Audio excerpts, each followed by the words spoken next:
Good morning, students. Today we are going to discuss.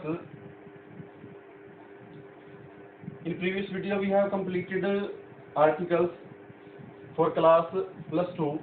Now we are going to discuss a common topic for class 10+1 और 10+2. ठीक है, 11वीं और 12वीं के लिए ये कॉमन टॉपिक है, उसको हम करने जा रहे हैं। अब वो कॉमन टॉपिक कौन सा है? वो कॉमन टॉपिक है टेंस। टेंस क्या होता है? टेंस होता है काल या समय। क्या होता है? काल या समय। जैसा कि आपने पिछली क्लासेस के अंदर इसको किया होगा तो आपको बताया होगा टीचर ने कि काल या समय को हम टेंस कहते हैं। इसकी डेफिनेशन क्या रहेगी? डेफिनेशन रहेगी the form of verb which tells us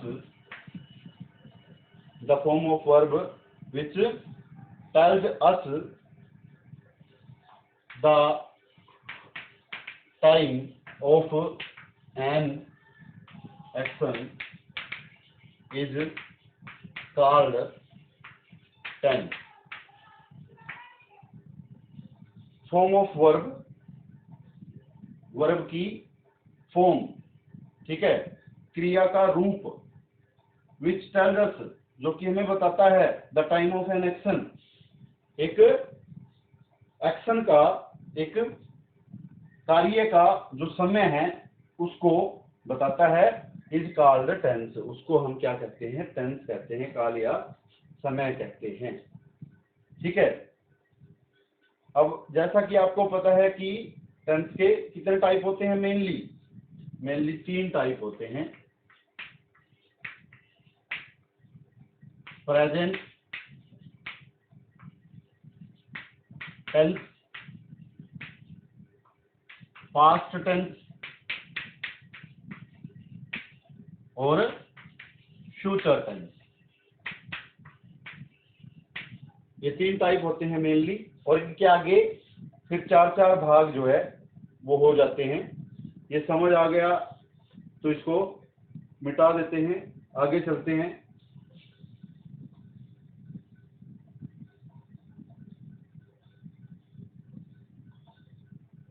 अब टेंस के 4 भाग कौन कौन से होते हैं?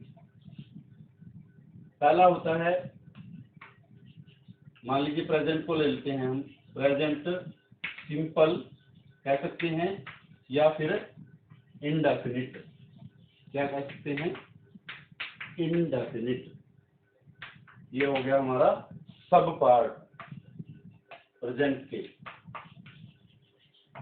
प्रेजेंट, पास्ट और फ्यूचर तीनों के ऐसे ही हैं। उसके बाद दूसरा आता है हमारे पास प्रेजेंट कॉन्टिन्यूअस, या फिर इसको एक और कहते हैं प्रोग्रेसिव। प्रेजेंट प्रोग्रेसिव, ठीक है, प्रेजेंट कॉन्टिन्यूअस या फिर प्रेजेंट प्रोग्रेसिव। तीसरा है हमारे पास प्रेजेंट परफेक्ट, और चौथा है हमारे पास प्रेजेंट परफेक्ट कॉन्टिन्यूअस। ठीक है। प्रेजेंट सिंपल और इंडेफिनिट, प्रेजेंट कॉन्टिन्यूअस और प्रोग्रेसिव, प्रेजेंट परफेक्ट, और उसके बाद प्रेजेंट परफेक्ट कॉन्टिन्यूअस। ठीक है। ये 4 सब पार्ट होते हैं सभी टेंसेस के। आगे जैसे पास्ट आएगा तो पास्ट का भी यही रहेगा, past indefinite, past continuous, past perfect continuous, future simple और indefinite, future continuous, future perfect और फ्यूचर परफेक्ट कॉन्टिन्यूअस। तो इस तरीके से इनके सभी के सब पार्ट्स होते हैं। ठीक है।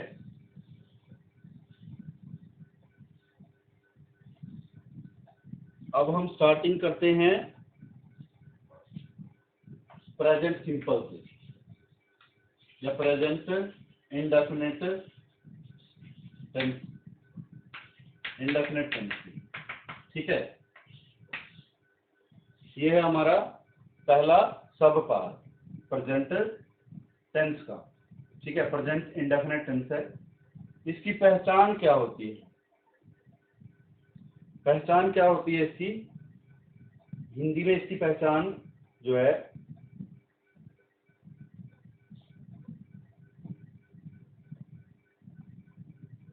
होता है,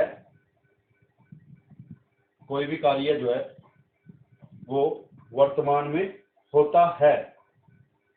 ठीक है, उसको उसकी हिंदी की पहचान ये होता है, होते हैं। ठीक है, इस तरीके से चलेगा। और स्ट्रक्चर क्या रहेगा इसका? स्ट्रक्चर क्या रहेगा? वो रहेगा सब्जेक्ट प्लस वर्ब की फर्स्ट फॉर्म प्लस में एस या E S plus object full stop. तो ये स्ट्रक्चर रहेगा हमारे पास। जैसे कि आई राइट ए लेटर। अब आप कहेंगे कि SCIS बोला है। अब SCIS का फॉर्मूला जो है वो कहीं और पे लागू होता है, वो भी बताएंगे। मैं एक पत्र लिखता हूँ। ठीक है, ते है, ता है, ती है, इस तरीके से हिंदी में चलेगा ये। ठीक है, आई राइट ए लेटर, मैं एक पत्र लिखता हूँ। ठीक है, अब SCIS कहाँ पे लागू होगा? SCIS लागू कहाँ पे होगा? थर्ड पर्सन हो और सिंगुलर नाउन हो। थर्ड पर्सन सिंगुलर नाउन के साथ में एस या ES लगता है। अब ये थर्ड पर्सन सिंगुलर नाउन क्या है? थर्ड पर्सन सिंगुलर नाउन जो है वो he, she, it, any, name, ये होते हैं third person singular noun. He, she, it, any, name. He, she, it और कोई भी नाम, उसको हम क्या कहते हैं? थर्ड पर्सन सिंगुलर नाउन कहते हैं। और इनके साथ में एस या ES वर्ब की फर्स्ट फॉर्म के साथ में लगेगा। जैसे कोई एग्जांपल ले लेते हैं। इसी में मान लीजिए ही, तो यहाँ पे लग जाएगा राइट से लेटर, वह एक पत्र लिखता है। ठीक है, एग्जाम में आपको क्या करना होता है? वर्ब की फॉर्म फिल करनी होती है।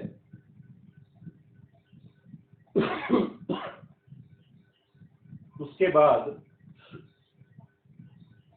हम चलते हैं जो सिंपल सेंटेंस था। ये कौन सा था? सिंपल, या फिर कह सकते हो आप इसको assertive sentence.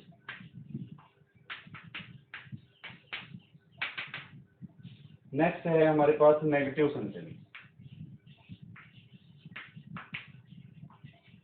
Negative sentence negative sentence का जो स्ट्रक्चर रहता है वो रहता है सब्जेक्ट प्लस डू या does plus not plus verb की first form plus object full stop.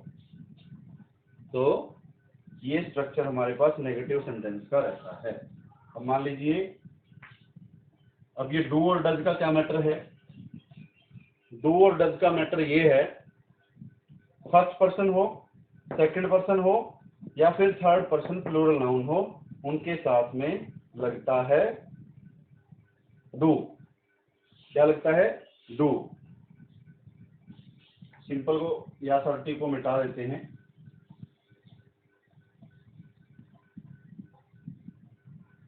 Do कहाँ पे लगेगा? डू लगेगा first person, second person, third person plural, third person plural या फिर और कोई भी प्लूरल हो।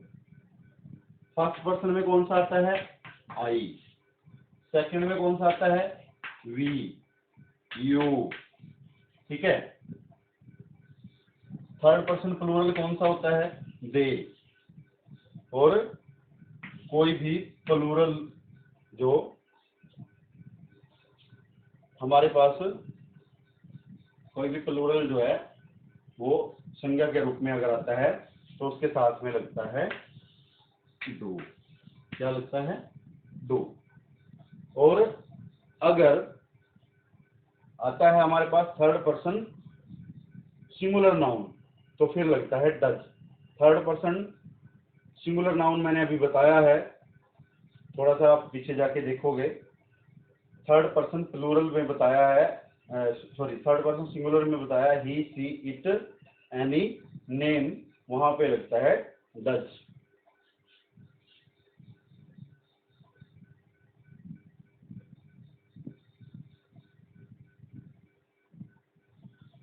अब इसका एग्जांपल ले लेते हैं, जैसे I do not write a letter. ठीक है। He does not write a letter. अब आई क्या है? फर्स्ट पर्सन है, उसके अकॉर्डिंग यहाँ पे डू आया है और वर्ब की फर्स्ट फॉर्म ऐसे की ऐसे रहेगी। इसमें एस का चक्कर नहीं है। एस लग चुका है ऑलरेडी। वो कहाँ पे लग चुका है? डू को एस लग के डज बना है। ठीक है। अब ही जो है वो थर्ड पर्सन सिंगुलर नाउन है, इसी वजह से क्या आया? He does not write a letter. अब एस यहाँ पे लग चुका है तो वहां पे आगे हम नहीं लगाएंगे। तो ये हो गया हमारा नेगेटिव सेंटेंस। नेक्स्ट आगे चलते हैं। आगे है interrogative sentence. Interrogative sentence. Interrogative sentence का जो स्ट्रक्चर है वो रहेगा डू या डज पहले, उसके बाद सब्जेक्ट, उसके बाद वर्ब की फर्स्ट फॉर्म, उसके बाद ऑब्जेक्ट, साइन ऑफ इंटेरोगेशन। ठीक है। Do you write a letter?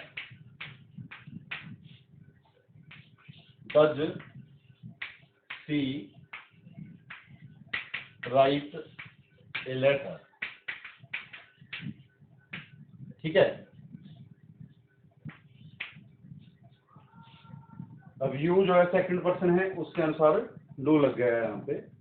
और सी जो है वो थर्ड पर्सन सिंगुलर नाउन है, डज लग गया। तो इस तरीके से इसका स्ट्रक्चर जो है रहेगा।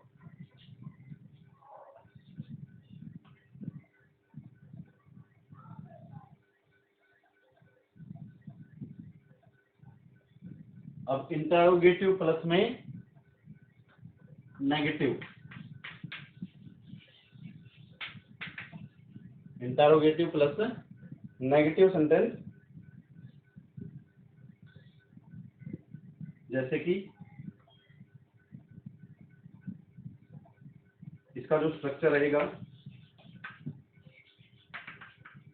वो रहेगा डू या डज प्लस सब्जेक्ट, उसके बाद नोट लगेगा प्लस वर्ब की फॉर्म, फर्स्ट फॉर्म, ऑब्जेक्ट और साइन ऑफ इंटरोगेशन। ठीक है। डू डज मैंने बता दिया आपको कैसे आपने करना है। तो does she not write a letter. ठीक है। तो इस तरीके से ये रहेगा। ठीक है। उसके बाद आप लोगों ने ये तो कर लिया कि जो प्रेजेंट टेंस है, प्रेजेंट टेंस का जो स्ट्रक्चर है वो हमने कर लिया। अब टेंस में बच्चे मार कहाँ खाते हैं? मार ये यहाँ खाते हैं कि जो टीचर हैं वो क्या करते हैं, क्या करते हैं टीचर इतना तो करवा देते हैं, लेकिन उसका जो यूज होता है, क्या होता है, जो यूज होता है उसको नहीं करवाते, और वो हमें करना जो है बहुत ही जरूरी है। उसके बिना हमारा टेंस करने का कोई बेनिफिट नहीं है, क्योंकि उसके बिना हमें टेंस समझ नहीं आते। तो जो प्रेजेंट सिंपल है उसका प्रयोग हम कहाँ कहाँ पे करते हैं, ये यहाँ पे आगे जो है हम ये करेंगे।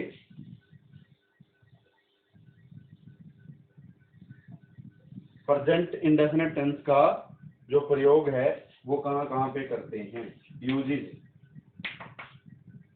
वो है टू एक्सप्रेस हैबिट। जो हैबिट हैं उनके लिए हम प्रेजेंट इंडेफिनिट टेंस का प्रयोग करते हैं। हैबिट बताने के लिए, हैबिचुअल एक्ट को बताने के लिए, जैसे कि I get up early in the morning, ठीक है। अब ये क्या है कि मैं रोज सुबह जल्दी उठता हूं, या सुबह मैं जल्दी उठता हूं, ये क्या है, हैबिट को बता रहा है। तो हैबिचुअल एक्ट के लिए किसका प्रयोग करेंगे हम, किसका प्रयोग करेंगे, वर्ब की फर्स्ट फॉर्म का या प्रेजेंट इंडेफिनिट टेंस का, ठीक है। उसके बाद सेकंड जो है वो है कोई यूनिवर्सल ट्रूथ हो, यूनिवर्सल ट्रूथ हो, साइंटिफिक फैक्ट हो, साइंटिफिक फैक्ट हो। उसके लिए हम क्या करते हैं, प्रेजेंट इंडेफिनिट टेंस का प्रयोग करते हैं। जैसे कि the sun rises in the east, पूर्व में उदय होता है सूर्य, ये क्या है, यूनिवर्सल ट्रूथ है, ठीक है। और इसी वजह से हमने यहाँ पे वर्ब की फर्स्ट फॉर्म के साथ में एस लगा दिया। मैंने बताया था कि कोई भी नाम हो, अब जैसे सूर्य जो है वो नाम ही है, इसीलिए यहाँ पे ये क्या आएगा, वर्ब की फर्स्ट फॉर्म के साथ में एस आ जाएगा, क्योंकि ये थर्ड पर्सन सिंगुलर नाउन बन गया। उसके बाद कोई साइंटिफिक फैक्ट हो, साइंटिफिक फैक्ट जैसे water evaporates when it boils, ठीक है। अब दोनों जगह पे वर्ब की फर्स्ट फॉर्म के साथ में एस लगा हुआ है, ठीक है, और प्रेजेंट इंडेफिनिट को ये दर्शाता है। अब वाटर भी हमारे लिए यहाँ पे थर्ड पर्सन सिंगुलर नाउन है। और दूसरी बात ये क्या है, साइंटिफिक फैक्ट है। साइंटिफिक फैक्ट क्या है कि वाटर इवेपोरेट्स, पानी जो है वाष्प बन जाता है, व्हेन इट बॉइल्स, जब वो उबल जाता है, जब उबलने लग जाता है पानी तो क्या बन जाता है, वाष्प बन जाता है। उसके बाद आगे चलते हैं, थर्ड जो यूज है,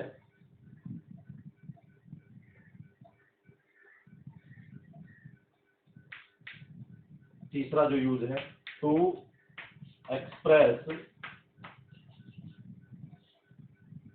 ए truth which is true at the time of speaking, time of speaking,